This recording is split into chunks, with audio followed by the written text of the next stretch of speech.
wabarakatuh. Selamat siang dan salam sejahtera untuk kita semua. Alhamdulillahirrabbilalamin. Wassalatu wassalamu ala asyrafil anbiya'i wal mursalin wa ala alihi wa sahbihi ajma'in amma ba'du. Yang saya hormati, Dekan Fakultas Kedokteran Hewan Universitas Syiah Kuala, Bapak Dr. Hewan Teuku Reza Ferasi, MSc, PhD.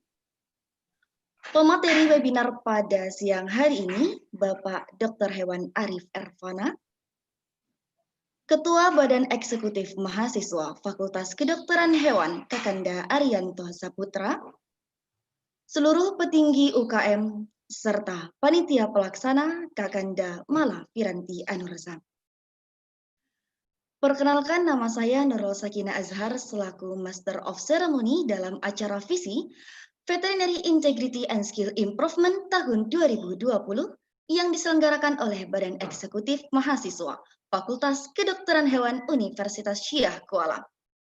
Tanpa memperpanjang kalam, marilah kita masuki acara selanjutnya, ialah pembacaan ayat suci Al-Quran yang akan dibacakan oleh Kakanda Reno Rinaldi. Kepada Kakanda kami persilakan. Assalamualaikum warahmatullahi wabarakatuh. Waalaikumsalam warahmatullahi wabarakatuh.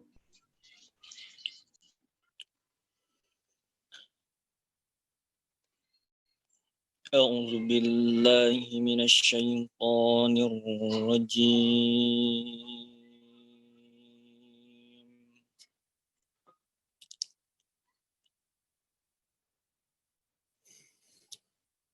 Bismillahirrahmanirrahim.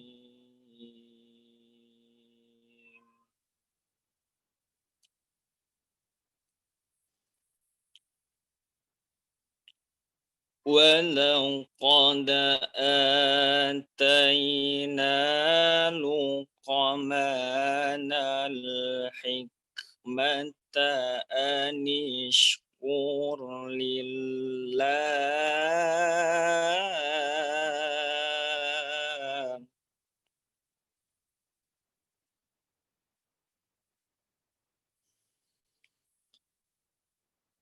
وَمَنْ يَشْكُرْ فَإِنَّمَا يَشْكُرُ لِنَفْسِهِ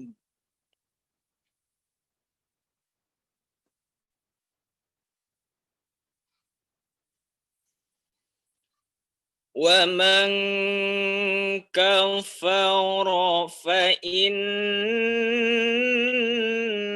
اللَّهَ غَنِيٌّ حَمِيدٌ.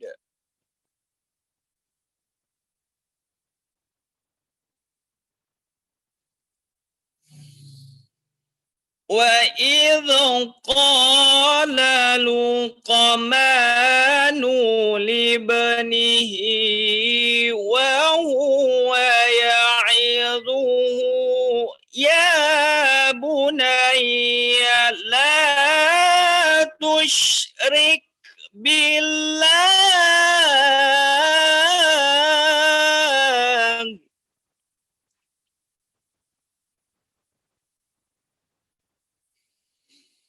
إِنَّ الشِّرْكَ لَظُلْمٌ عَظِيمٌ.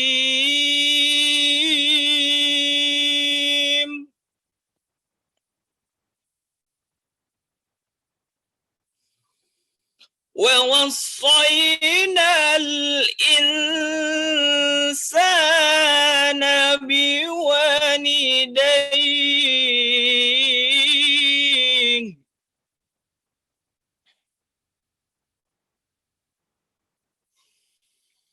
حَمَلَتْهُ أُمُّهُ وَهْنًا عَلَى وَهْنٍ وَفِصَالُهُ فِي عَامَيْنِ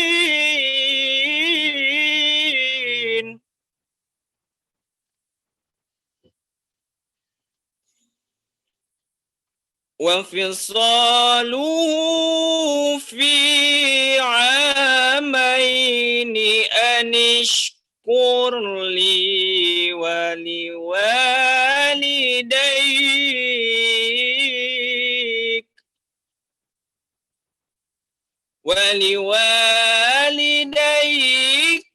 إلي المصير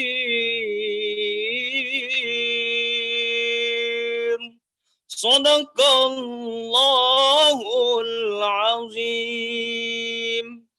Assalamualaikum warahmatullahi wabarakatuh. Waalaikumsalam warahmatullahi wabarakatuh. Terima kasih kepada Kakanda Reno Rinaldi yang telah membacakan ayat suci Al-Quran. Semoga acara webinar kita pada siang hari ini diberkahi oleh Allah Subhanahu wa Ta'ala. Sebelum kita memasuki acara selanjutnya, kami himbau sekali lagi untuk mengaktifkan kameranya. Terima kasih. Kita masuki acara selanjutnya, ialah kata sambutan yang akan disampaikan oleh Ketua Panitia Pelaksana, yang akan disampaikan oleh Kakanda Mala Firanti Anursa. Kepada Kakanda kami persilakan. Assalamualaikum warahmatullahi wabarakatuh. Waalaikumsalam warahmatullahi wabarakatuh. Salam sejahtera untuk kita semua. Pertama dan utama sekali, marilah kita panjatkan puji beserta syukur kehadirat Allah Subhanahu wa Ta'ala yang telah melimpahkan rahmat-Nya kepada kita semua sehingga kita dapat melaksanakan visi FKH Unsiah pada siang hari ini. Salawat bersertakan salam tidak lupa pula kita kirimkan ke arwah junjungan kita Nabi besar Muhammad SAW dengan berupa doa Allahumma sholli ala Sayyidina Muhammad wa ala ali Sayyidina Muhammad. Yang saya hormati Dekan FKH Universitas Syah Kuala Dr. Hewan Teku Reza Faresi MSc PhD. Yang saya hormati pemateri kita Dr. Hewan Arif Ervana. Yang saya hormati Ketua BEM Fakultas Kedokteran Hewan Abang Anda Arianto Saputra, yang saya hormati perwakilan Ormawa serta tamu undangan, dan yang saya banggakan peserta visi FKH 2020. Pertama-tama saya ingin mengucapkan terima kasih atas antusias kita pada sore hari ini dalam kegiatan visi kita siang hari ini. Veterinary Integrity Skill Improvement atau VISI merupakan salah satu bentuk program pengembangan kualitas sumber manusia berbasis kurikulum yang sistematis dengan tujuan untuk meningkatkan totalitas dan solidaritas seluruh mahasiswa Fakultas Kedokteran Hewan agar terciptanya calon dokter hewan yang cinta dan bangga dengan profesinya. Jumlah total peserta webinar visi FKH tahun ini yang terdaftar sebanyak 158 peserta, serta dengan 8 panitia. Dengan tema Dokter Hewan Masa Kini, Pemimpin yang Kompeten dan Berinovasi. Kami selaku panitia mengucapkan terima kasih pada pihak yang mendukung dan membantu penyelenggaraan acara ini. Semoga kegiatan ini bisa bermanfaat untuk kita semua. Baiklah, demikian yang dapat saya sampaikan. Belajar dari setiap tantangan, tumbuh dari setiap kesalahan, mensejahterakan manusia melalui kesejahteraan hewan. Viva Veteriner Indonesia. Assalamualaikum warahmatullahi wabarakatuh.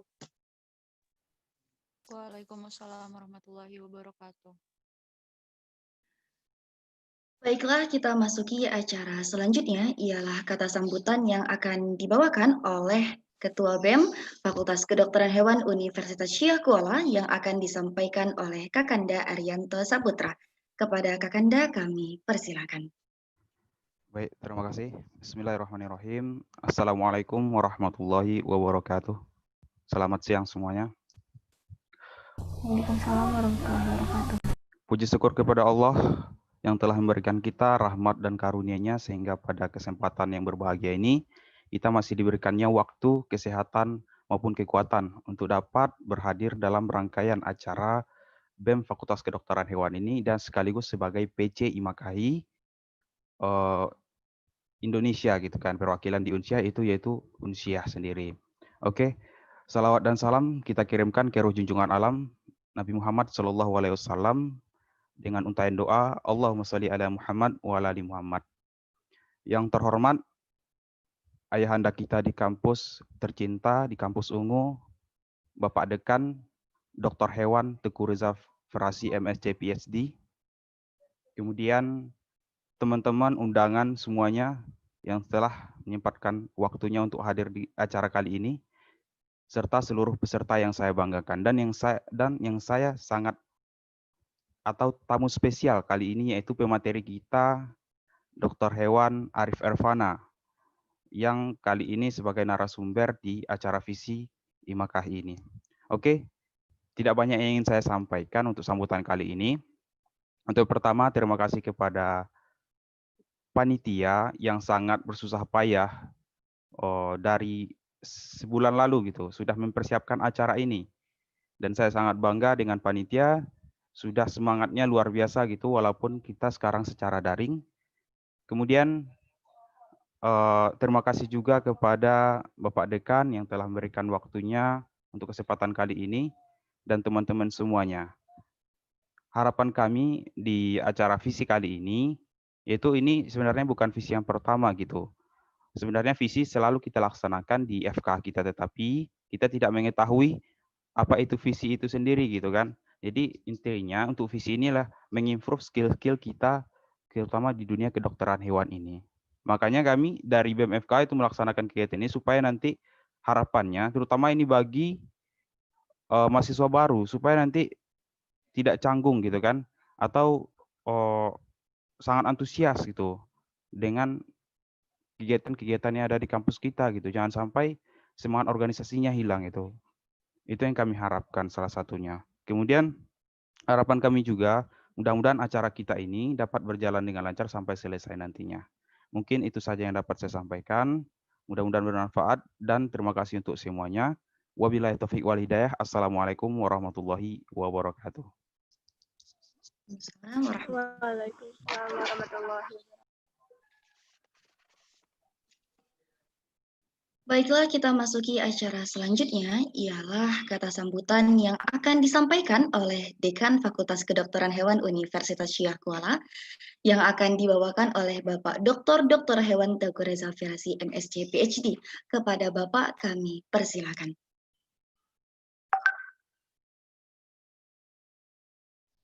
Baik, Assalamualaikum warahmatullahi wabarakatuh. Bisa didengar? Bisa dengar suaranya? Bisa Dokter. Halo, bisa dengar?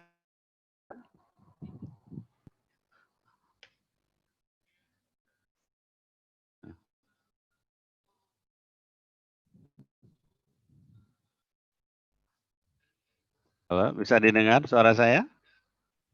Bisa? Tes? Bisa, dokter. 1, 2, tes. Bisa didengar? Bisa, dokter. Bisa? Bisa, dokter. Bisa, dokter. Bisa?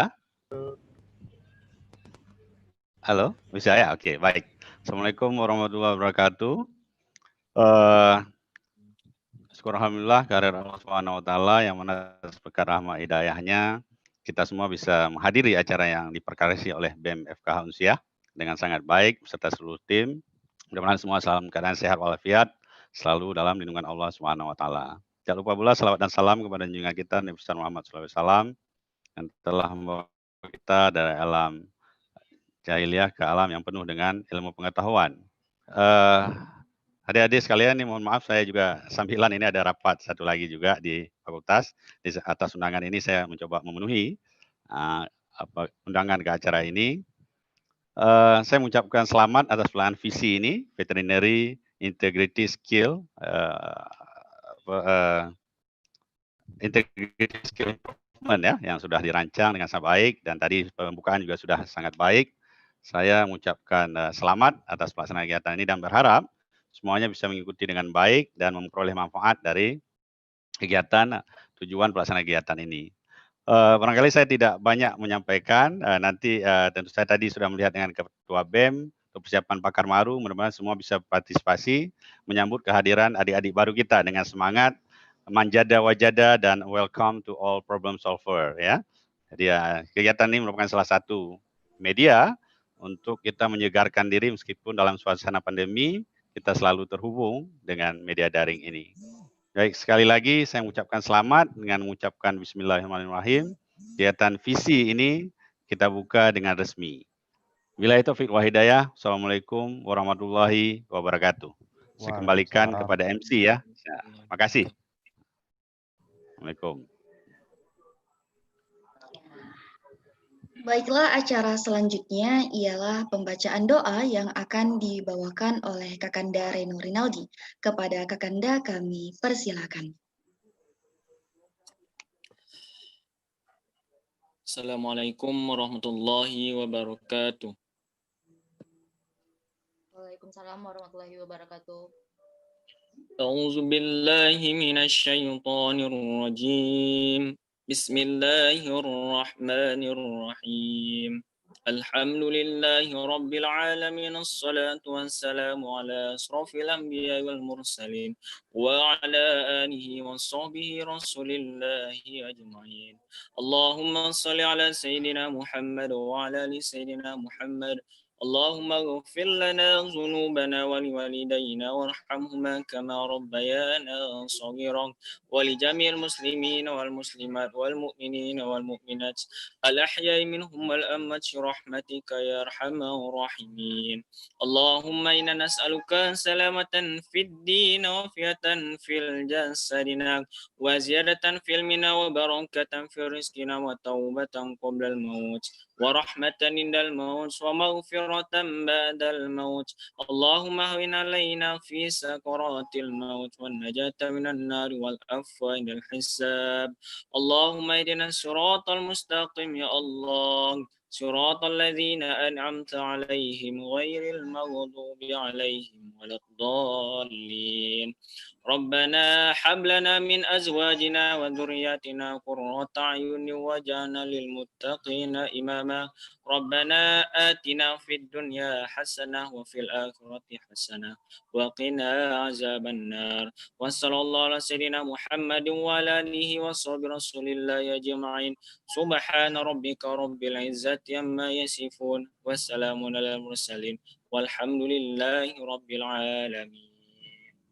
Assalamualaikum warahmatullahi wabarakatuh.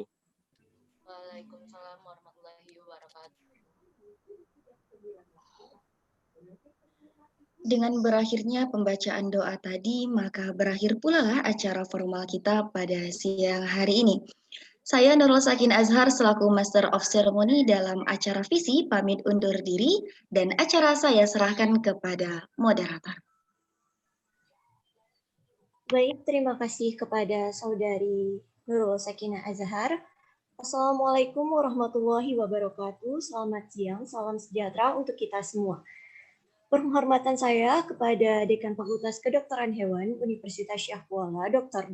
Hewan Teguh Reza Firashi, MSc PhD. Penghormatan saya kepada pemateri Dr. Hewan Arif Ervana. Penghormatan saya kepada Ketua Badan Eksekutif Mahasiswa Fakultas Kedokteran Hewan Universitas Syahkuala, Abangda Arianto Saputra. Penghormatan saya kepada seluruh perwakilan Ormawa. Dan penghormatan saya kepada Ketua Panitia Pelaksana, Saudari Mala Piranti Anursa. Dan saya ucapkan terima kasih kepada UKM Inkubator dari Fakultas Ekonomi dan Bisnis Universitas Syahkuala yang sudah mensupport acara kami. Nah, sebelumnya, perkenalkan saya Putro Hayatun Nufus yang akan memandu jalannya acara non-formal sebagai moderator. Sebelumnya, apakah dari peserta sudah ada yang tahu apakah itu visi? Kepada peserta yang bisa menjawab, aktifkan saja mic-nya dan langsung menjawab. Tidak ada? Wah, tidak masalah. Itulah kenapa para peserta hadir di sini sekarang, supaya tahu apa itu visi. Nah, saya pernah mendengar, sering sekali mendengar, ada pepatah tak kenal maka tak sayang. Untuk itu, sebelum kita mendengarkan materi dari pemateri kita, izin menjawab tentang visi, boleh ya, Kak? Oh, boleh, dipersilahkan.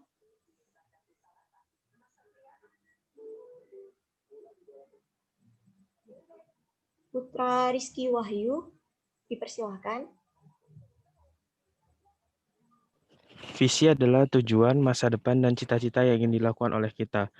Misalkan kita ada dalam BEM, maka visi dari BEM itu adalah bagaimana ke depannya kita membuat sebuah program atau acara yang nantinya dapat mengembangkan dari kita khususnya di kedokteran hewan maupun mengembangkan skill-skill dari anggota-anggota kita dan lain sebagainya. Terima kasih.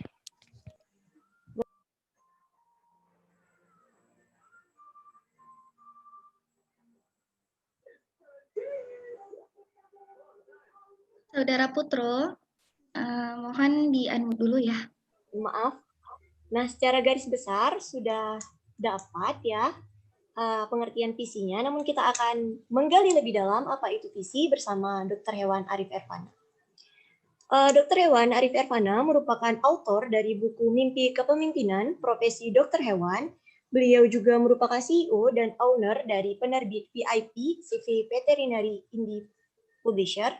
Beliau juga merupakan pemret dari majalah Vetnesia, Humas dan Publikasi PB PDHI, Pemberdayaan dan Pengembangan Organisasi PDHI Cabang Jatim 8. Pengalaman organisasi beliau tahun 2006 sampai 2007, beliau merupakan staf dari BMKN IPB.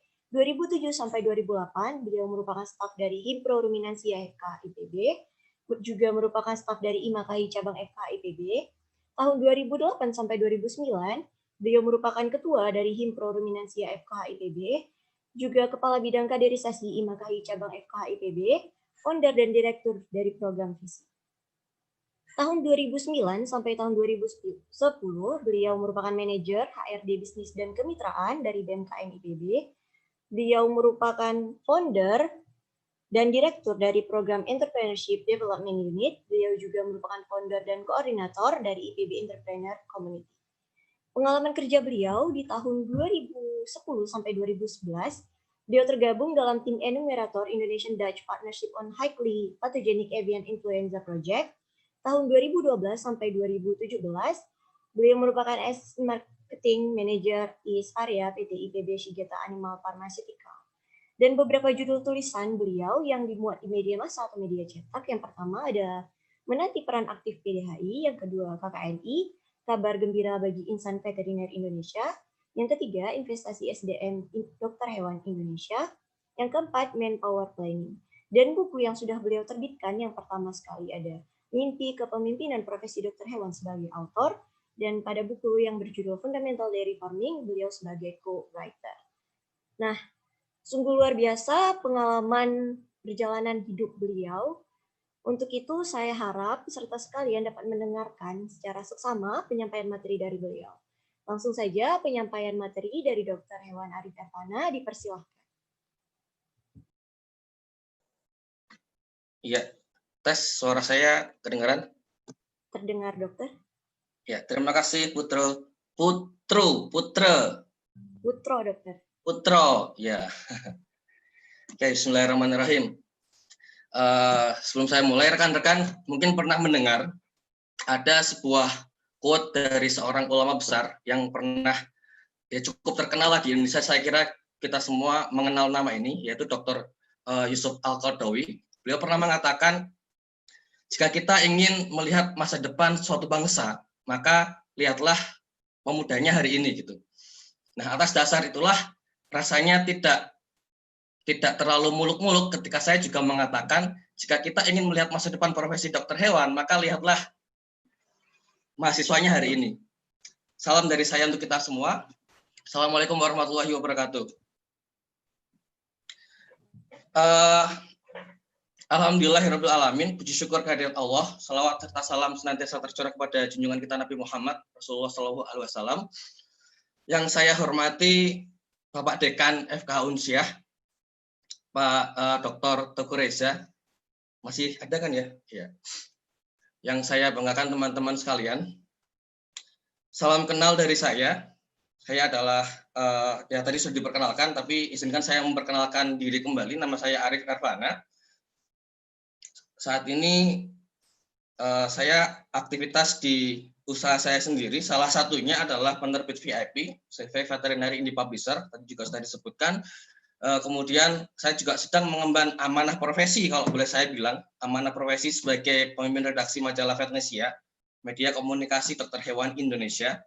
Saya juga merupakan salah satu atau bagian dari Public Relation Representative dari PBPDHI, pengurus besar Perhimpunan Dokter Hewan Indonesia. Teman-teman,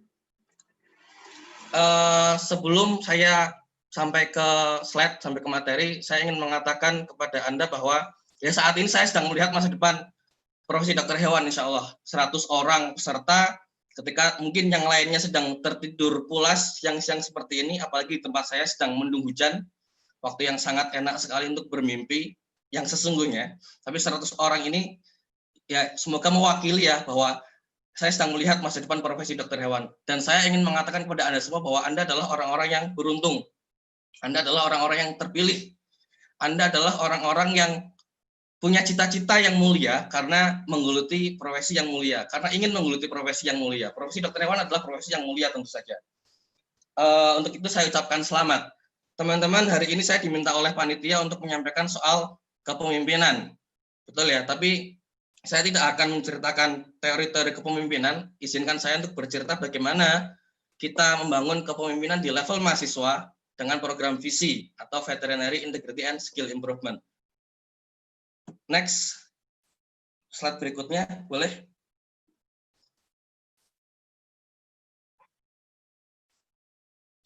Oke, apa itu program visi? Tadi sudah ditanyakan oleh moderator.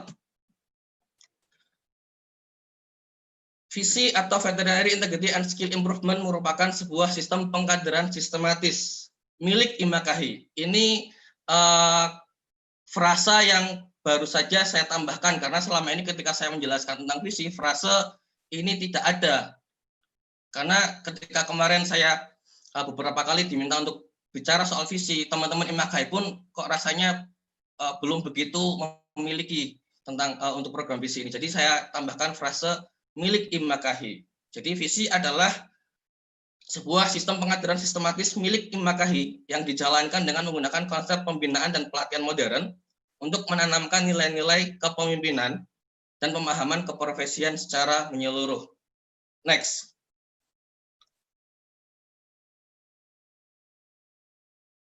Lanjut, slide berikutnya. Nah, kenapa visi penting? Teman-teman melihat di slide saya, ada dua tantangan yang kita hadapi, yang sedang teman-teman hadapi sekarang mungkin, dan yang akan teman-teman hadapi di masa yang akan datang. Tantangan internal dan tantangan eksternal. Tantangan internal lebih ke IMAKAHI itu sendiri, sebagai sebuah organisasi profesi ya, sebagai sebuah organisasi profesi di tingkat mahasiswa tentunya. Yang pertama, tantangan internalnya adalah kesulitan mencari pemimpin organisasi. Saya nggak tahu saat ini kondisinya seperti apa, tapi ketika zaman saya dulu, memilih ketua organisasi itu sangat sulit. Entah itu ketua BEM-nya atau bahkan ketua IMAKAHI-nya. Kalau di Jawa ada istilahnya udur-uduran. Kamu aja, aku nggak usah gitu. Kayaknya dia aja deh, jangan saya gitu. Ya seperti itu. Sangat sulit mencari pemimpin organisasi. Itu yang pertama. Kemudian yang kedua, peningkatan kapasitas atau value anggota. Nah, IMAKAHI sebagai organisasi profesi di tingkat mahasiswa punya tanggung jawab untuk ikut meningkatkan kapasitas atau value anggotanya. Nggak cukup hanya dengan nggak cukup hanya dengan upgrading saja misalnya. Nggak cukup hanya dengan seminar kepemimpinan, bahkan ketika seminar itu hanya 1 hari, kok rasanya kurang gitu. Banyak hal yang bisa dilakukan oleh IMAKAHI untuk ikut berperan serta atau bahkan melakukan tanggung jawabnya meningkatkan kapasitas atau value diri dari anggotanya. Kemudian yang ketiga adalah menjadi great organization, menjadi organisasi yang hebat. Nanti akan saya bahas di belakang sedikit. Nah, ini yang banyak nih. Aku udah nunggu call aja. Yang berikutnya adalah tantangan eksternal. Ini yang sedang kita hadapi dan yang akan teman-teman hadapi di masa depan. Yang dihadapi oleh profesi dokter hewan saat ini, yang pertama saya bacakan, sistem dan kelembagaannya belum memadai. Kemudian yang kedua, untuk menyelenggarakan kesehatan hewan di seluruh wilayah NKRI itu tidak cukup tersedia sumber daya, baik dari sumber daya manusianya, sarana dan prasarananya, dananya, dan sebagainya. Kemudian yang nomor 3, jumlah SDM-nya belum mampu mengcover kebutuhannya di Indonesia. Teman-teman, tadi pagi saya sharing juga di Brawijaya, mahasiswa baru, saya sampaikan bahwa kebutuhan dokter hewan di negeri ini adalah sekitar 400.000. Padahal jumlah dokter hewan yang ada menurut Ketua Umum PBPDHI hanya 20.000. Cuma sekian persennya saja. pun 400.000 itu hanya untuk sektor peternakan saja ternyata. Sementara bidang kerja dokter hewan bukannya di sektor peternakan. Kita tersebar di berbagai sektor. Jadi jumlah sumber daya manusianya masih sangat-sangat kurang jika dibandingkan dengan kebutuhannya. Itu yang pertama, secara jumlahnya. Yang kedua, yang berikutnya lagi adalah secara mutu atau kualitas. Kualitas sumber daya manusia dikatakan belum memiliki competitiveness gitu. Ini saya dapatkan dari almarhum Dr. Agus Lelana, mohon maaf. Saya dapatkan dari Dr. Agus Lelana. Jadi ya dari pengamatan beliau bahwa ternyata kualitas sumber daya manusia kita, dokter hewan ini masih banyak yang belum memiliki competitiveness. Dan yang nyata adalah kompetensinya belum seragam. Kemudian yang berikutnya ada civil effect. Apa itu? Yaitu di mana peran atau fungsi dokter hewan itu belum direspek sebagai medik veteriner. Banyaklah kasus-kasus di lapangan dan saya yakin teman-teman juga pasti sering mendengar soal ini juga gitu. Dan yang berikutnya adalah soal norma dan etika. Belum kuat, masih suka terjadi masalah etika. Ini juga kita temukan beberapa kasusnya di lapangan. Nah, kemudian yang berikutnya lagi adalah soal kesejawatan yang lebih menonjolkan persaingan daripada kerjasama. Kemudian yang berikutnya soal hukum, kita masih belum punya tuh undang-undang veteriner yang ideal, katakan, termasuk undang-undang tentang praktek kedokteran hewan, selain yang Nakeswan, yang U18 tahun 2009. Yang ke-10 terakhir tentu saja adalah globalisasi, yang sudah nyata-nyata ada di hadapan kita gitu ya. Jadi teman-teman, banyak hal tantangan-tantangan yang kita hadapi di masa depan gitu. Nah, ketika teman-teman bisa menyelesaikan tantangan internal, harapannya tantangan eksternal ini juga nanti bisa terselesaikan gitu. Next.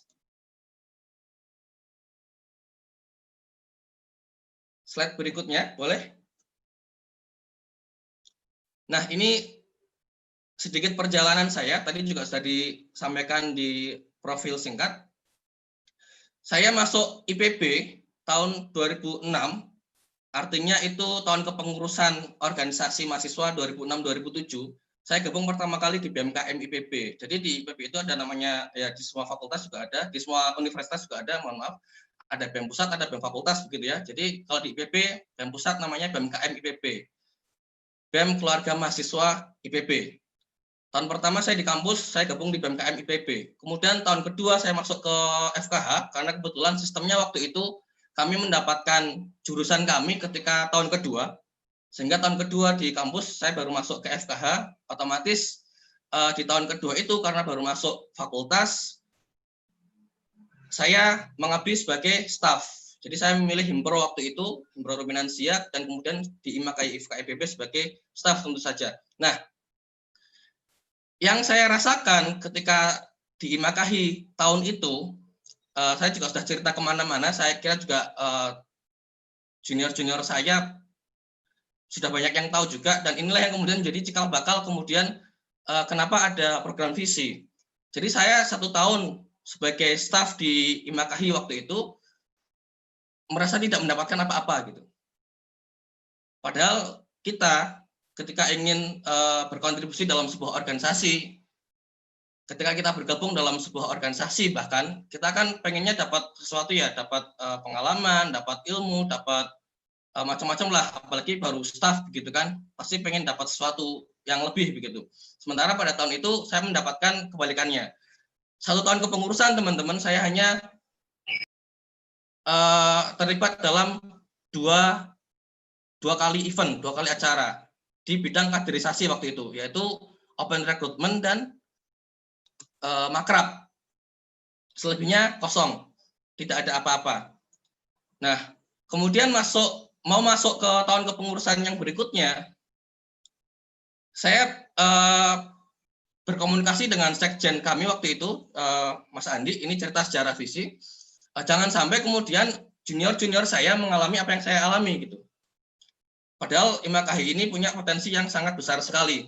IMAKAI bisa membuat hal yang lebih besar daripada sekedar makrab dan open recruitment saja, khususnya di bidang kaderisasinya ya. kaderisasi itu tanggung jawabnya lebih besar dari itu. Maka kemudian tahun ketiga kami mengadakan program visi untuk ya menutupi itu semua gitu, untuk mengupgrade itu semua. Kemudian tahun keempat saya kembali ke KM. Mungkin di sini ada sedikit apa istilahnya, kalau dalam bahasa Jawa itu bisa dibilang jomplang ya. Saya ketika tahun pertama di KM IPB itu hampir setiap hari ada kegiatan, hampir setiap hari ada meeting, minimal 1 minggu itu bisa 3 atau 4 kali pertemuan. Jadi ketika tadi tahun kedua ke fakultas, 1 tahun kepengurusan hanya 2 kali event, makrab dan open recruitment. Jadi yang jomplang banget gitu. Makanya kami mencoba untuk memperbaiki itu semua di tahun ketiga. Ini berkaitan dengan slide berikutnya. Silahkan dilanjutkan slide berikutnya.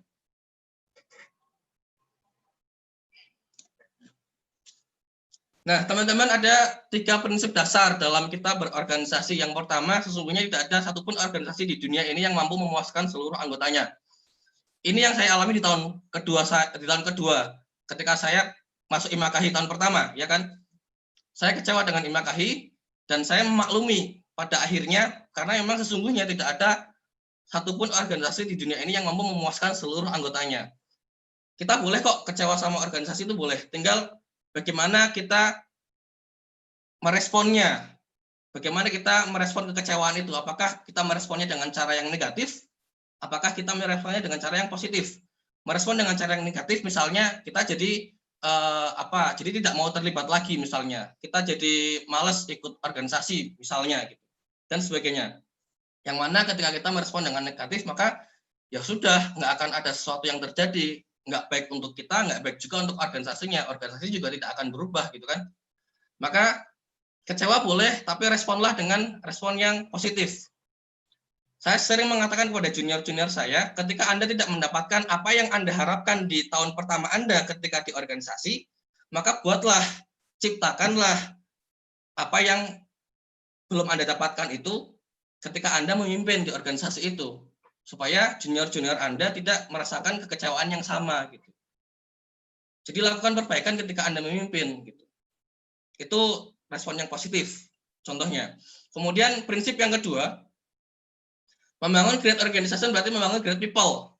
Membangun great system berarti membangun great people. Jadi inilah kunci dasar dari kaderisasi. Kita memulai dari manusianya.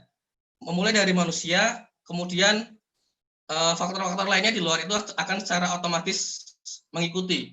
Kalau people-nya hebat, maka sistemnya juga akan menjadi hebat, maka organisasinya juga akan menjadi hebat.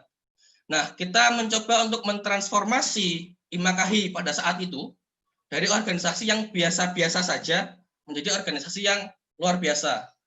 Salah satunya dengan program visi itu tadi.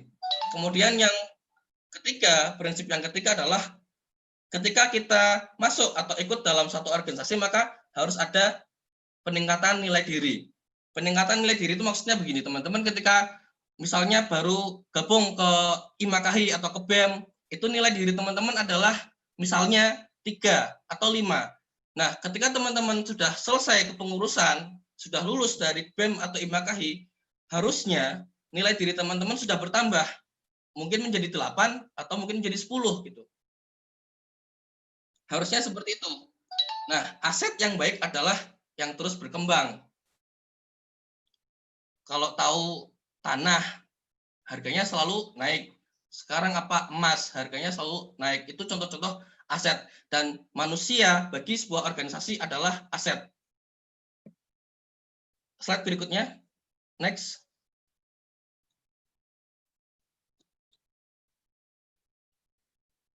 Maka ini yang kemudian kita kerjakan.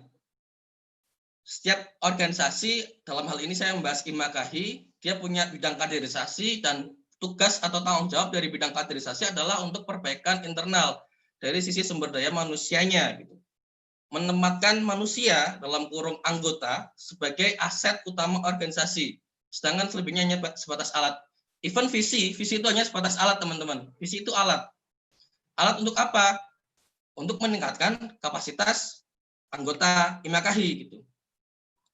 Jadi sekarang dalam dunia organisasi modern, anggota atau orang-orang itu bukan lagi human resources lagi, bukan human resources tapi human capital. Jadi bukan sumber daya manusia yang kemudian dikeruk habis-habiskan, dimanfaatkan tenaganya, hanya disuruh ini itu, bukan hanya itu, tapi dalam era organisasi modern, kita menganggap mereka sebagai aset, makanya disebutnya human capital. Nggak cuma diberdayakan, tapi juga dikembangkan. Dia jagonya apa sih misalnya? Dia jago public speaking misalnya. Oke, kita berdayakan dia di humas misalnya. Kita asah dia di humas. Dia bisa apa? Bisa desain grafis misalnya. Oke, berarti kita bisa berdayakan dia di misalnya public doc gitu ya, publikasi segala macam gitu. Dan nanti di luar kampus, pasca kampus, ini yang akan, ya insya Allah semua organisasi modern sudah menerapkan ini. Saya punya finance, bukan hanya mempekerjakan dia, tapi juga ketika ada kesempatan untuk dia belajar, ya dia harus didorong untuk mau belajar juga. Semoga sampai slide ini semoga ada pemahaman ya. Nanti kalau ada yang miss bisa kita diskusikan. Kita lanjut ke slide berikutnya.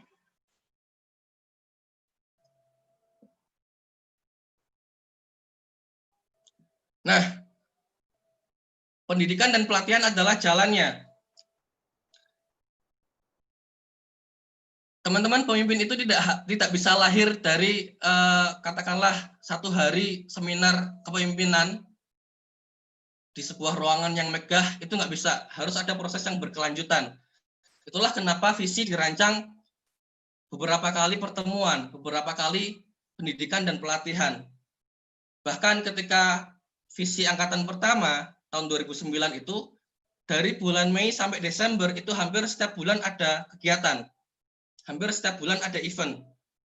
Berarti sekitar Mei sampai Desember, ya berapa? 6-7 kegiatan seperti itu ya.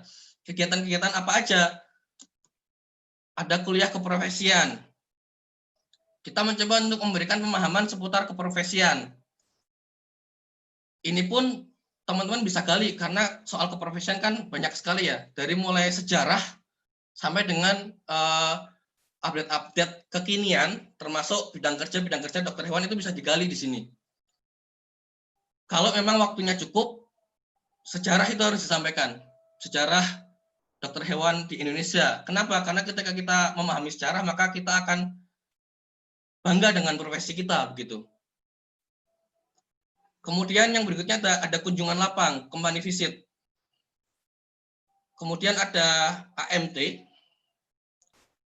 AMT dalam rangka menanamkan nilai-nilai spiritualisme dan semangat dalam kehidupan. Jadi kita mencoba untuk membantu teman-teman mahasiswa memunculkan kerangka berpikir positif dan yang memotivasi untuk mereka terus berkarya. AMT itu semacam seminar motivasi begitulah. Ini masih bagian dari kepemimpinan juga. Kemudian yang berikutnya ada leadership training. Bentuknya bisa in-house, bisa di luar.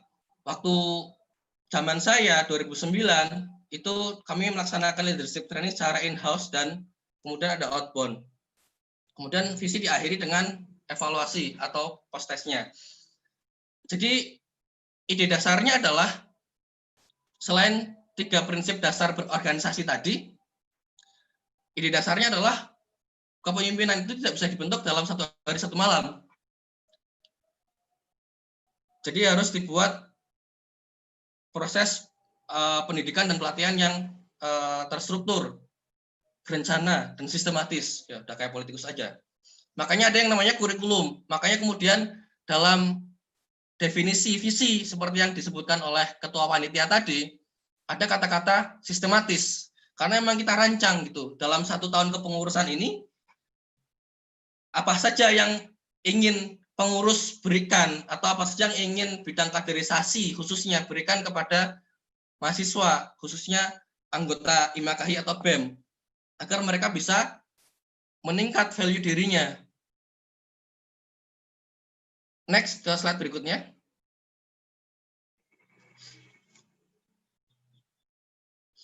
Nah,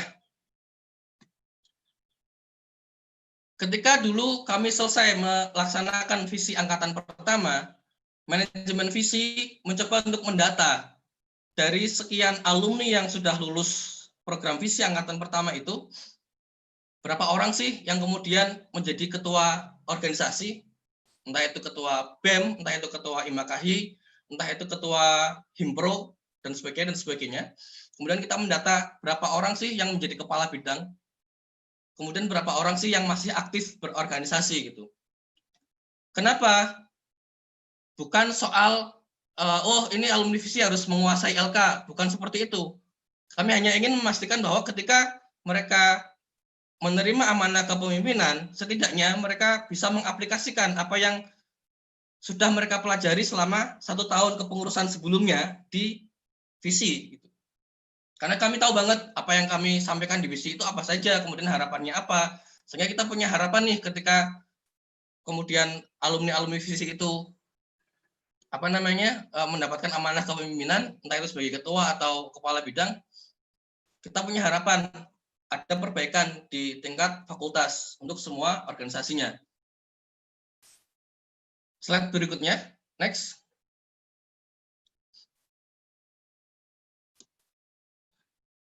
Dan waktu itu memang benar bahwa alumni angkatan 1 yang tahun 2009, ya kemudian mereka menjadi ketua BEM, menjadi ketua IMAKAHI, dan kepala-kepala bidang, termasuk beberapa ketua Himpro. Gitu. Nah, meskipun saya mengatakan kepemimpinan atau posisi itu kita sampaikan, tapi teman-teman juga harus pegang ini, leadership is not position, is contribution. Makanya kemudian mereka yang tidak menjadi ketua, tidak menjadi kepala bidang, tapi masih melanjutkan berorganisasi, makanya kami data juga waktu itu. Karena kuncinya tetap adalah kontribusi. Slide berikutnya. Nggak mungkin kan semuanya jadi ketua, kan posisi organisasinya cuma berapa, sementara siswanya banyak, gitu kan. Nggak mungkin 50-50-nya jadi ketua semua atau kepala bidang semua. So, leadership is not position, tapi kontribusi. Gitu. Nah, ini juga tidak kalah penting, teman-teman. Jangan terjebak dengan tyranny of or. Tyranny of or itu kayak gini misalnya. Teman-teman jadi memilih salah satu antara berprestasi di bidang akademikah atau organisasi. Padahal dua-duanya bisa gitu. Atau kalau dua-duanya bisa dicapai, kenapa harus milih salah satu gitu. Jadi jadilah genius of N. Kalau bisa dua-duanya, kenapa harus satu? Kalau bisa berkontribusi sebagai ketua organisasi, kalau bisa berkontribusi sebagai pemimpin, kenapa enggak gitu? Karena ketika Anda menjadi pemimpin, teman-teman, ibarat sebuah lampu, semakin tinggi posisi Anda, maka insya Allah Anda akan bisa menerangi lebih banyak. Falsafahnya seperti itu. Jadi ketika Anda menjadi pemimpin, maka seharusnya Anda bisa berkontribusi lebih banyak gitu. Sama halnya dengan organisasi. Ada organisasi di level fakultas, ada organisasi di level kampus kan. Organisasi di level fakultas, ya dia akan menerangi fakultasnya saja. Tapi di level kampus, dia akan menerangi seluruh kampus, semua fakultas. Itu juga falsafah kemudian kenapa saya kembali lagi ke BMKM tahun keempat gitu. Jadi hindari tyranny of or, jadilah genius of N. Kalau bisa dua-duanya, kenapa harus salah satu gitu. Slide berikutnya.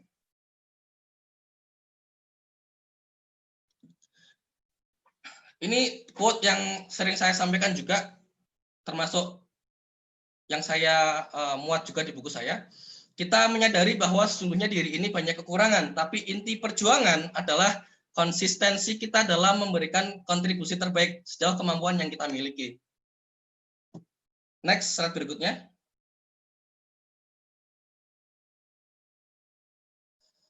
Nah, ini adalah konsep besarnya, teman-teman. Kenapa kemudian ada visi sebagai katakanlah starting point? Karena kita punya cita-cita kepemimpinan yang besar gitu. Bukan hanya di level fakultas saja, tapi di level nasional. Di level fakultas ada visi, di level nasional PBPDHI punya IVL, Indonesia Veterinary Leadership, dan semuanya saling terkait. Dan ini berkelanjutan, by the way. Seperti yang tadi saya sampaikan, nggak bisa kita menciptakan seorang pemimpin hanya dalam waktu sehari semalam, dalam ruang seminar yang megah. Itu nggak bisa, tapi harus sebuah proses yang berkelanjutan, sebuah proses panjang. Makanya visi adalah bagian dari sebuah konsep besar itu. Ini saya sampaikan di buku saya yang diterbitkan pertama kali tahun 2014. Slide berikutnya. 5 tahun kemudian, saya melihat slide ini. Tahun 2019 ketika pelaksanaan IVL, Indonesia Veterinary Leadership, ini adalah presentasi dari almarhum Dr. Agus Lelana. Beliau adalah penggiat IVL. Slide ini dibawakan oleh Dr. Denny Widaya Lukman. Teman-teman lihat di sana ada visi dalam proyeksi pengembangan pelatihan veterinary leadership. Jadi ini adalah mimpi besarnya ketika kita ingin dalam tanda kutip ikut memperbaiki kondisi keprofesian kita saat ini gitu. Dan ini bukan hanya pikiran 1-2 orang saja. Nggak mungkin 1-2 orang saja memikirkan konsep sekompleks ini gitu. Dan ini merupakan ya seperti puzzle ya, saling terkait. Mahasiswa FKH ada di sana dengan visinya, kemudian IVL dirancang untuk kelas manager, kemudian ada misi, kemudian ada eksekutif, semuanya saling terkait. Meskipun setahu saya sampai detik ini yang eksis adalah visi dan IVL. Untuk misi dan untuk level eksekutif belum sempat terwujud. Nah, ini adalah PR besar kita, PR besar teman-teman khususnya generasi muda yang tadi di awal saya sampaikan, teman-teman adalah wajah profesi dokter hewan di masa yang akan datang. Wujudkanlah proyeksi pengembangan veterinary leadership ini gitu. Dan ini hanya lagi-lagi ini hanya alat ya, ini hanya alat, ini hanya cara gitu. Slide berikutnya.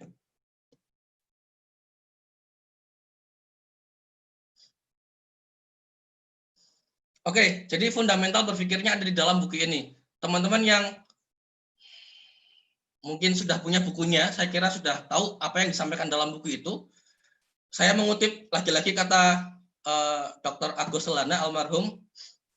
Ya, secara pribadi beliau merasa mendapatkan mitra dalam pengembangan Indonesia Veterinary Leadership karena memang itu tadi saling berkaitan antara kepemimpinan dari level mahasiswa sampai level nasional, yaitu Indonesia Veterinary Leadership. Nah, dasar pemikirannya, fundamental berpikirnya, teman-teman silahkan baca di buku ini. Kalau ada seniornya yang punya, pinjam saja. Next.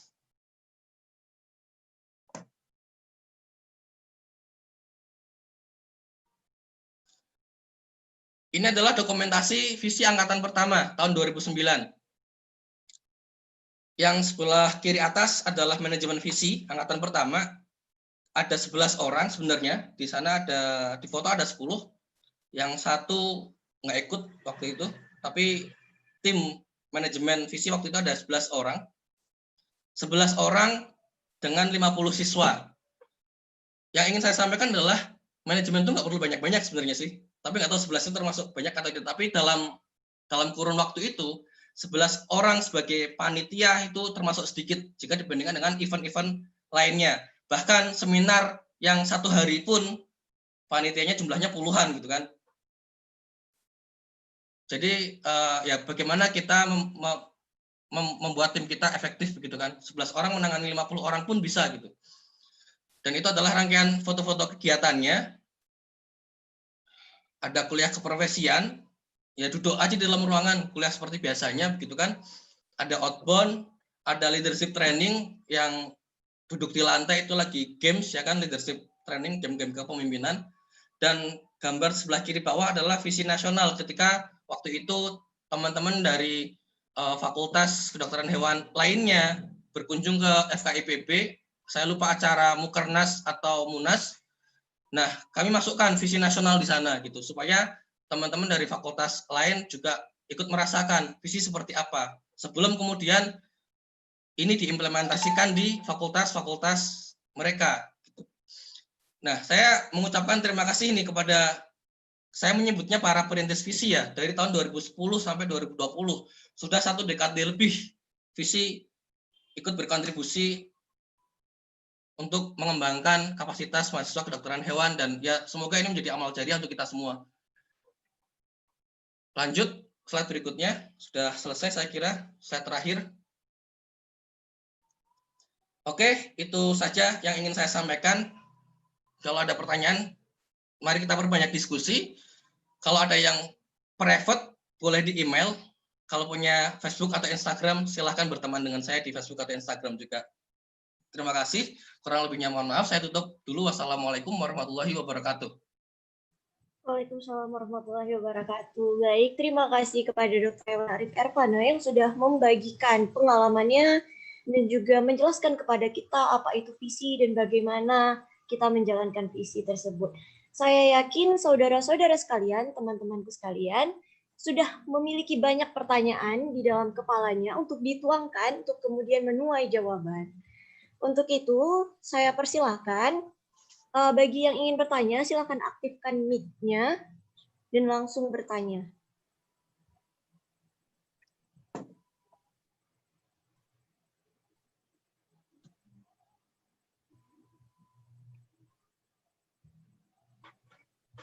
Mungkin ada dari teman-teman yang ingin bertanya, dipersilahkan.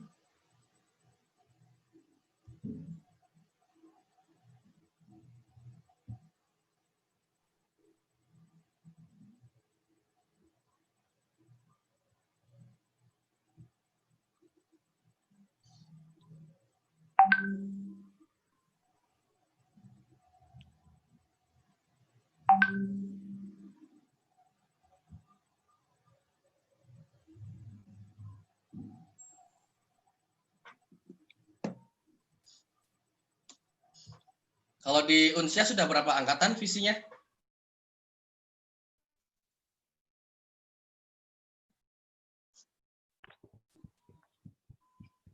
Baru 1 angkatan, dokter. Oke.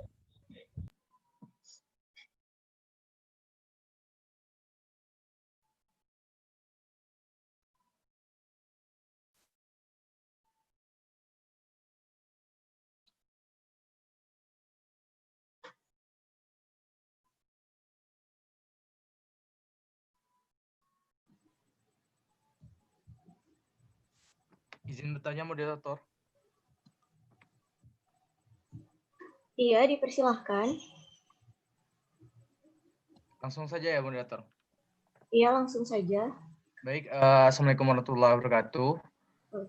Waalaikumsalam warahmatullahi wabarakatuh. Perkenalkan, sebelumnya nama saya Ridho Murfazi dari Angkatan 2018, FKH Unsyah.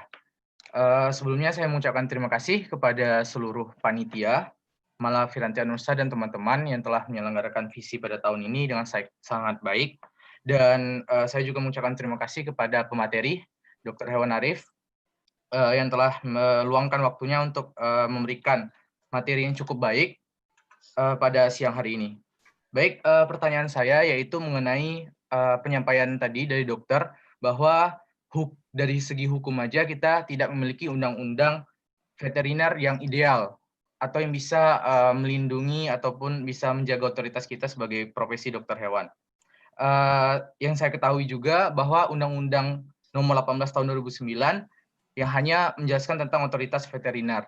Nah, pertanyaan saya, apakah penting dokter hewan itu seharusnya menduduki atau menjadi posisi dari anggota dewan itu? Karena kita melihat kalau dari segi hukum saja kita tidak memiliki kekuatan atau payung hukum. Apakah ke depannya itu sangat berpengaruh, dokter, terhadap program-program ataupun kegiatan-kegiatan profesi kita di masa depan nanti? Karena melihat dari segi hukum saja, kita tidak memiliki otoritas veteriner yang cukup atau memiliki payung hukum yang lebih baik, maka apa sih menurut dokter seharusnya yang kita lakukan untuk generasi sekarang terhadap permasalahan dari hukum ini? Mungkin itu saja. Terima kasih.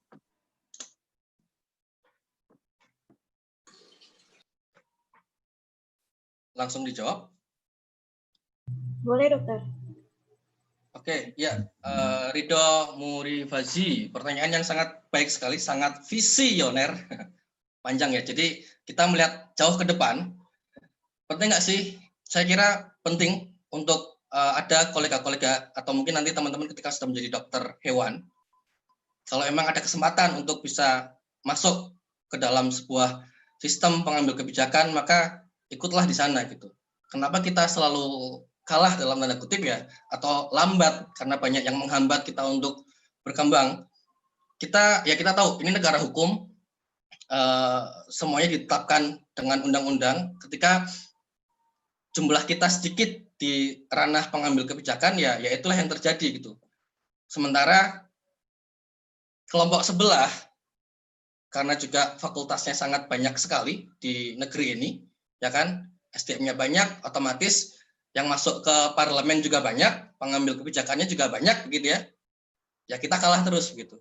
Maka ketika ditanya, perlu nggak sih, kalau emang ada panggilan ke sana, ada kesempatannya, saya kira perlu, selama sistem negara kita masih seperti ini. Setidaknya, ya mulailah dari posisi-posisi katakanlah ya pengambil kebijakan di kota, kabupaten, jadilah dokter hewan di dinas kota atau kabupaten, yang tidak hanya ngurusi teknisnya saja, karena di ya kota kabupaten ada dokter hewan yang ya fungsional saja, ada yang di struktural. Nah kalau yang fungsional ya sudah kerjanya setiap hari ke lapangan gitu, tidak dilibatkan dalam kebijakan-kebijakan struktural, yang mana salah satunya adalah pengambil kebijakan. Nah mulai dari sana tuh, kota, kabupaten, kemudian naik sampai ke level nasional. Saya kira perlu, selama sistem kita masih seperti ini, makanya PBPDAI juga sangat mendukung sekali tahun ini, atau bahkan sudah dari kepengurusan periode kepemimpinan sebelumnya, ada beberapa kolega kita yang ada di parlemen. Waktu pengangkatan anggota parlemen yang baru beberapa bulan yang lalu, ada 3 atau 4, saya lupa, ada 3 kalau nggak salah, fraksi PKS, fraksi Golkar, dan satu lagi saya lupa. Nah, PBPDAI berkunjung ke sana, melakukan audiensi. Kemudian ada juga Gubernur Bengkulu, beliau dokter hewan, ya kan, teman-teman juga mungkin sudah tahu, Dr. Mersyah. Nah, itu kami mendukung, PBPDAI mendukung. Karena memang posisi-posisi itu adalah posisi-posisi strategis, dan ketika dipegang oleh orang yang paham dengan kondisi keprofesiannya, ya insya Allah kebijakan-kebijakan yang diambil juga akan sesuai, akan memihak katakan dengan profesinya. Gitu, saya kira.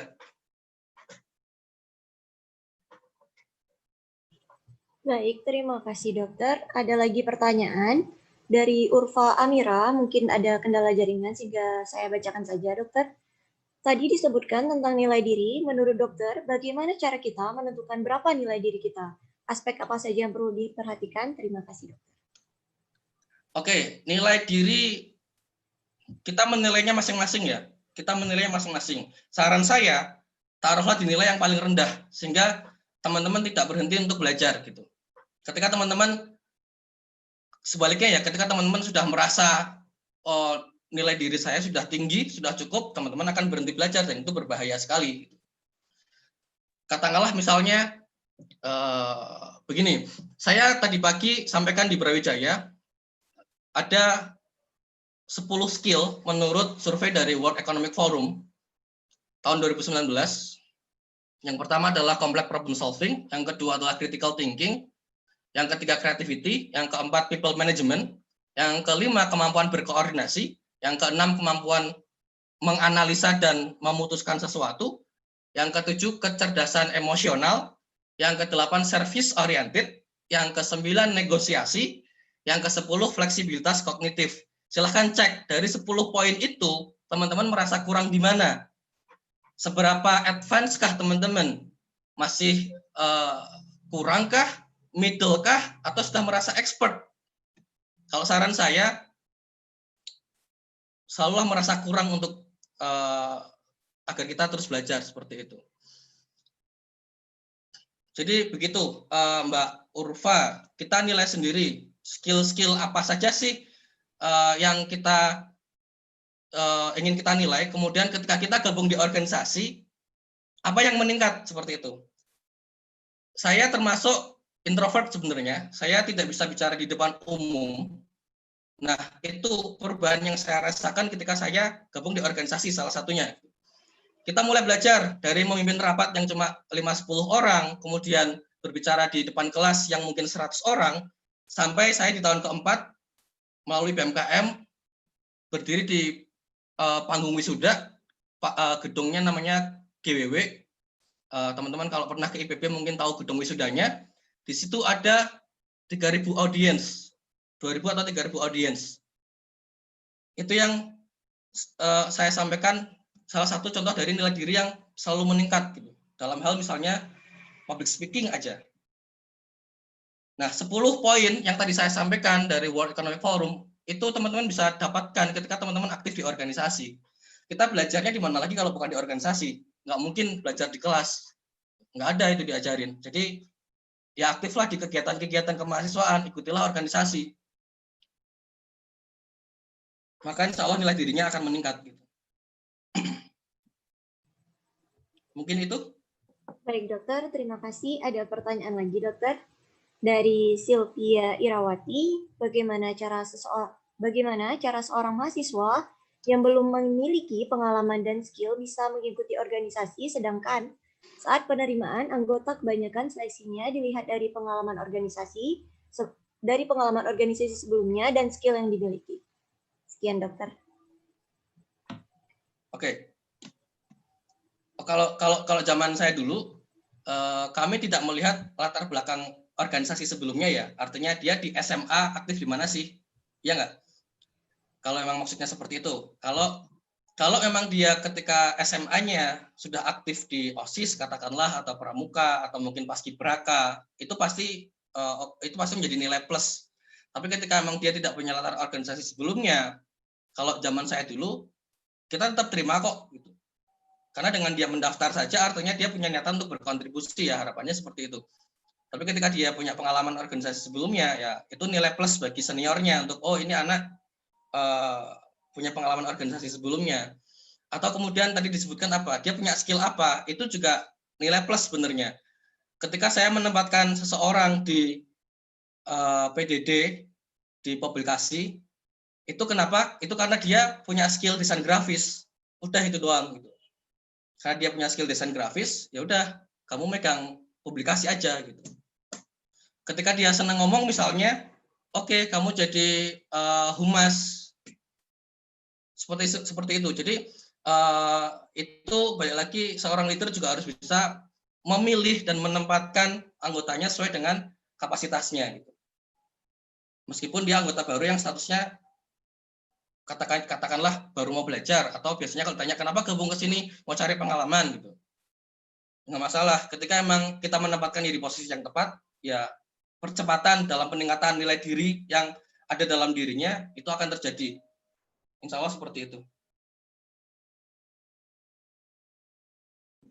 Baik, terima kasih dokter atas jawabannya. Ada pertanyaan selanjutnya dokter dari Putra Rizky Wahyu Setiawan. Ini dari Universitas Udayana.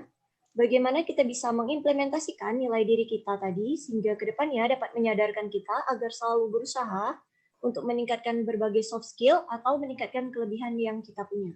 Sekian dokter. Saya kurang memahami pertanyaannya ya, coba diulangi dong, Putro. Bagaimana kita bisa mengimplementasikan nilai diri kita tadi sehingga ke depannya dapat menyadarkan kita agar selalu berusaha untuk meningkatkan berbagai soft skill atau meningkatkan kelebihan yang lain yang kita punya. Sebenarnya seperti ini teman-teman. Jadi ini adalah bagaimana atau sedalam apa Anda mengenal diri Anda. Gitu. Sedalam apa Anda mengenal diri Anda. Saya itu kekurangannya apa sih? Saya punya kelebihan apa sih? Itu materi yang sangat dasar sekali ya. Even organisasi bisa membantu Anda untuk menemukan jati diri Anda sebenarnya. Gitu. Jadi kalau emang belum tahu, masih mencari-cari, ya balik lagi sarannya, salah satunya ikutilah organisasi. Secara berjalannya waktu, insya Allah akan ketemu nih, saya ini bisanya apa sih? Saya ahli di bidang apa sih? Yang saya kurang apa? Nah, ketika teman-teman sudah menemukan kurangnya di mana, ya itu yang kemudian harus teman-teman tingkatkan gitu. Oh, saya nggak bisa berkomunikasi secara tulisan, Dok. Saya bisanya ngomong doang. Ya belajarlah untuk berkomunikasi secara tulisan juga. Karena era sekarang kita nggak bisa cuma salah satu. Tadi harus menjadi genius of N kan. Soal komunikasi saja. Teman-teman harus bisa berkomunikasi tidak hanya secara lisan, tapi juga secara tulisan. Jadi intinya coba dinilai, kenali diri Anda, punya kekurangan apa, punya kelebihan apa. Yang kurang-kurang itu ditingkatkan. Kalau memang sulit untuk mengenal diri sendiri, ya udah ikut aja organisasi, insya Allah akan ketemu jawabannya gitu. Mungkin itu ya kalau tidak salah yang dimaksud pertanyaannya tadi. Seperti itu jawabannya. Baik dokter, terima kasih. Ini ada pertanyaan terakhir mungkin dari Muhammad Hanif. Pertanyaannya, bagaimana caranya seorang pemimpin merangkul anggotanya? Sedangkan banyak masalah di suatu organisasi di mana seseorang hanya ingin mempunyai nama, baju, dan hal lainnya untuk kepentingan pribadi, dan minim kontribusi untuk organisasi tersebut. Terima kasih. Oke, bagaimana seorang pemimpin merangkul anggotanya? Jawabannya adalah komunikasi personal. Jadi, ya balik lagi ke pendekatan ya, bagaimana si leader ini melakukan pendekatan kepada anggotanya yang seperti itu. Dicari tahu alasannya, why-nya apa dia gabung di organisasi, ya kan? Apakah cuma ingin mencari keuntungan pribadi saja? Kalaupun iya apa gitu kan? Kemudian sebenarnya sih balik lagi bagaimana seorang leader bisa menilai anggotanya, dia bisa diberdayakan di mana gitu, dia ahlinya apa. Selama kita tahu dia ahli di mana, kemudian kita bisa memotivasi dia untuk berkontribusi di sana, ya sudah selesai. Gitu. Kuncinya balik lagi komunikasi personal, kemudian motivasi supaya dia merubah niatnya yang mungkin tadinya disebutkan hanya untuk mencari keuntungan pribadi saja, untuk ke kontribusi kepada organisasi. Even teman-teman jangan salah juga. Ketika kita gabung dalam sebuah organisasi dan kita mendapatkan keuntungan, itu tidak salah juga. Itu tidak salah gitu.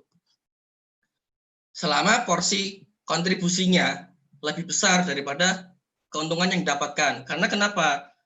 Keuntungan yang kita dapatkan itu adalah ya bonus aja sih. Itu sekedar bonus aja.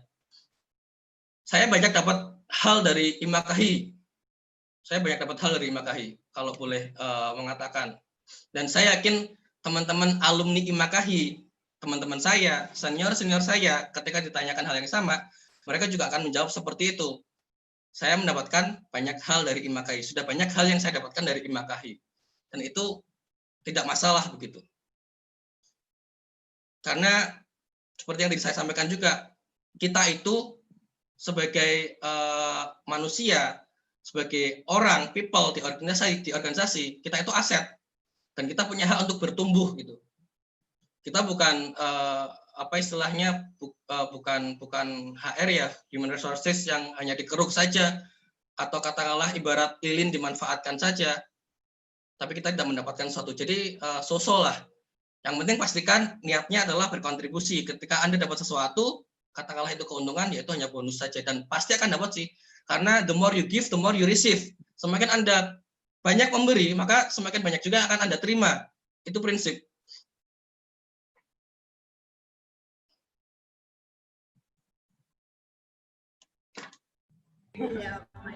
Terima kasih dokter. Semoga menjawab ya Hanif. Kalau masih kurang jelas, mungkin bisa dilanjutkan pertanyaan lanjutan. Iya dokter.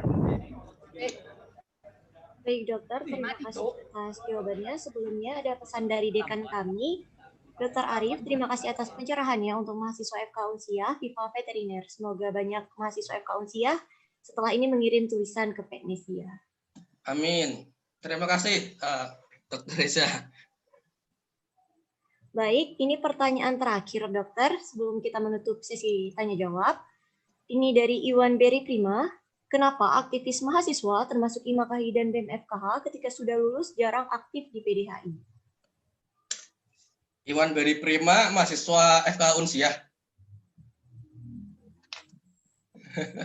Ini bukan dokter. Alamatnya Bintan di Kepulauan Riau. Mantan jadi ketua PB juga, Mbak. Iwan Beri Prima itu adalah senior saya. Dia mantan ketua PBPB Makahi. 2 tahun di atas saya. Halo Dok Beri. Kok bisa Halo, nyasar Dok ke sini Beri. sih? Saya jadi malu dilihatin Dok Beri. Oke, pertanyaannya adalah kenapa lulusan IMAKAHI jarang yang aktif di PDHI, begitu ya? Gitu nggak sih? Betul ya? Oke. Kenapa ya Dok? Kalau PDHI, kalau secara general, kalau saya boleh ambil studi kasus di PP ya, PDHI, secara general organisasi manapun, kalau PBPDHI saya kurang tahu, tapi kalau PBPDHI yang saya tahu adalah dia merekrut pengurusnya. Jadi dia, ya katakanlah ketuanya, Dr. Munawaroh, Ketua Umum PB, dia sudah, ketika dia terpilih, dia sudah tahu, oh posisi ini akan dipegang oleh dokter ini, posisi itu akan dipegang oleh dokter itu, dan seterusnya sampai ke level bawah. Karena ya setidaknya itu yang saya rasakan. 2 hari setelah beliau ditetapkan, beliau menelpon saya gitu. Padahal sebelumnya kami tidak pernah ada komunikasi. Tidak pernah ada komunikasi yang intens bahkan. Cuma ya sekali 2 kali ngechat, say hello aja gitu. Tapi 2 atau 3 hari setelah Munas, setelah beliau terpilih, beliau menelpon saya. Nah, menyambung dari pertanyaan Dr. Beri, kenapa sih alumni IMAKAHI tidak banyak terlibat di PDHI, apalagi PB? Ya berarti nggak dapat telepon, Dok. Nggak dapat telepon dari Dok Mun. Yang dapat telepon kebetulan sedikit alumni IMAKAHI-nya. Cuma teman-teman, itu kalau kita bicara PB ya, kalau kita bicara PDHI cabang, yang mana adalah itu organisasi tempat di mana teman-teman akan berdomisili nanti, saran saya cuma satu, baik lagi, aktiflah berkontribusi. Teman-teman harus muncul. Kadang-kadang ya kalau yang saya amati nggak ada kok yang namanya mantan aktivis, itu nggak ada.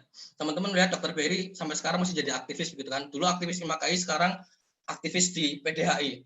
Insya Allah nggak ada yang namanya mantan aktivis. Aktivis akan selamanya jadi aktivis gitu. Kalau teman-teman tahu Dr. Dedi Fahrudin, itu juga dulunya aktivis. Beliau dulunya ketua BEM. Bahkan Bu Wiwi juga dulunya adalah ketua BEM juga kalau nggak salah, ketua IMAKAHI. Tidak ada yang namanya mantan aktivis, teman-teman. Jadi ketika senior seperti Dr. Beri, bahkan saya mengharapkan alumni IMAKAHI nanti, ayo aktif juga di PDHI, ya itu adalah harapan supaya teman-teman aktif berkontribusi, muncul, kenali ketuanya, ketua di cabangnya siapa, ya kan? Kalau ada event, datang.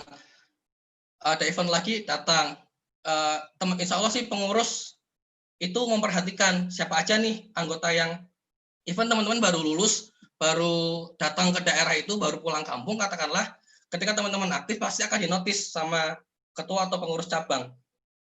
Minimal di cabang, karena itu akan dijangkau. Dan mekanisme how to become pengurus cabang itu polanya seperti itu. Cabang pasti akan melihat dan mendahulukan siapa yang aktif berkontribusi. Kalau di PB, ya tadi, terserah ketuanya, terserah ketua dan tim suksesnya ingin menarik siapa ke PB. Bahkan ketua cabang pun ketika PB membutuhkan, dia bisa ditarik sebagai pengurus PB juga. Dan itu terjadi, beberapa ketua cabang sekarang adalah pengurus PB juga. Jadi kuncinya lagi-lagi, aktiflah berkontribusi. Kalau boleh saya tambahkan sedikit, tadi pagi saya sampaikan di Brawijaya 3 hal yang harus teman-teman pegang. Yang pertama adalah prestasi, yang kedua adalah kontribusi, dan yang ketiga adalah eksistensi. Itu 3 hal itu. Kalau ada yang punya teman di Brawijaya, boleh minta slide-nya di sana. Saya kira itu, Dr. Beri, mungkin ada pertanyaan lanjutan atau diskusi?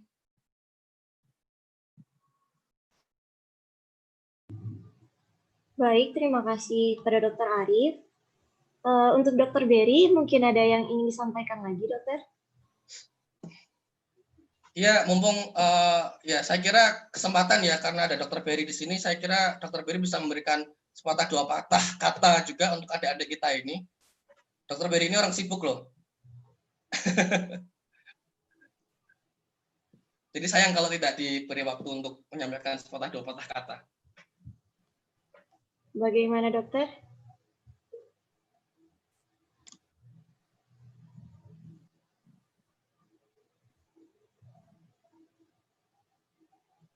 Ya. Hey. Halo, Dok. Halo, Dok. Sorry, lagi di jalan saya. Lagi menuju. Alhamdulillah, senang bisa mendengarkan Dr. Arif nih dari tadi.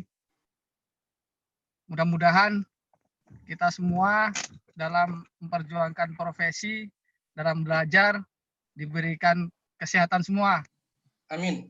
Dan yang paling penting, betul kata Dr. Arif, kita konsisten. Karena semakin lama tantangan profesi semakin besar. Jadi saya sangat senang tadi dengarkan dari Pak Dekan juga motivasinya sangat baik sekali. Kita menghadapi era globalisasi ya Dok ya, dan teman-teman semua pasti menyadari itu. Tapi yang pasti masuk dokter hewan itu tidak salah. Insya Allah alumni-alumni Unsyah di Provinsi Kepulauan Riau cukup banyak. Bahkan kemarin 2 periode alumni Unsyah ada Dr. Honis di sana. Dan sampai hari ini pun Batam sebagai kota metropolitan juga alhamdulillah dari Unsyah sangat berkontribusi. Jadi sekali lagi saya terima kasih bisa masuk dalam forum ini ya, mudah-mudahan silaturahmi kita tetap terus berjalan. Mantap. Amin. Dr. Arif. Salam ya, Dok. Seluruh panitia. Siap. Oke. Baik, terima kasih saya ucapkan untuk waktu dan semangatnya dari Dr. Berry. Terima kasih, Dokter. Nah, dengan berakhirnya pertanyaan tadi dari Dr. Berry dan juga sambutan dari Dr. Berry, maka berakhir pula sesi tanya jawab kita. Untuk teman-teman yang sudah bertanya, saya ucapkan terima kasih. Bagi yang belum dijawab pertanyaannya atau yang masih ingin bertanya, namun waktunya sudah selesai, saya yakin saudara-saudara bisa membaca buku dari Dr. Arif sendiri, Mimpi Kepemimpinan Dokter Hewan, karena di sanalah semua jawabannya sudah dituliskan oleh Dr. Arif sendiri. Baik, langsung saja saya kembalikan kepada panitia untuk penayangan video selanjutnya.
Baik, kita langsung masuk ke acara selanjutnya, yaitu penyerahan plakat dan sesi foto bersama dengan pemateri kita. Untuk penyerahan plakat, berikut saya sertakan. Kami sertakan sertifikat yang akan dikirimkan langsung untuk Dr. Hewan Arif Ervana. Nah, diharapkan kepada seluruh peserta untuk mengaktifkan kameranya dan bersiap-siap untuk sesi foto bersama.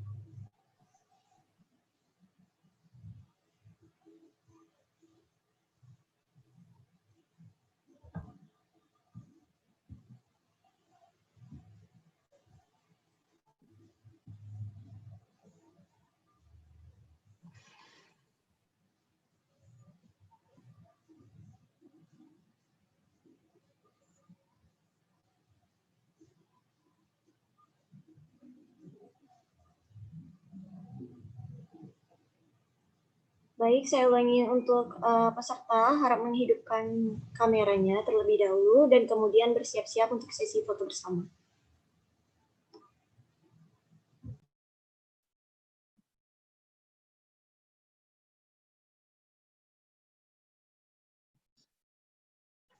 Baik, sudah selesai. Saya ucapkan selamat datang sebelumnya kepada PB Imakahi Zaki Abdul Aziz.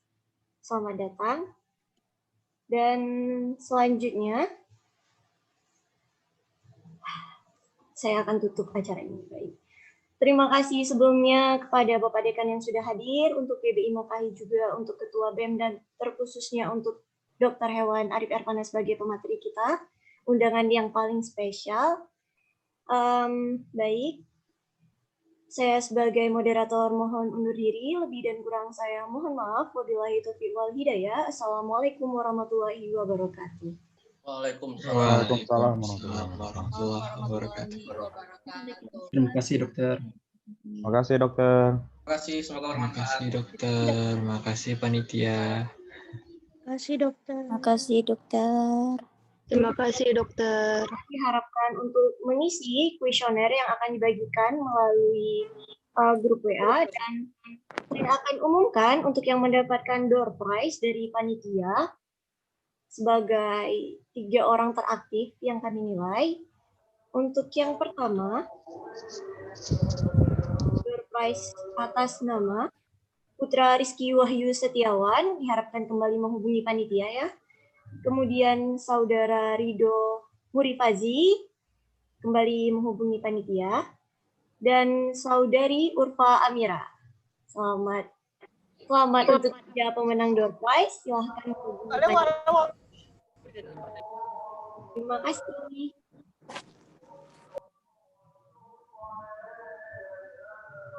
Baik, untuk seluruh peserta sudah bisa meninggalkan Zoom.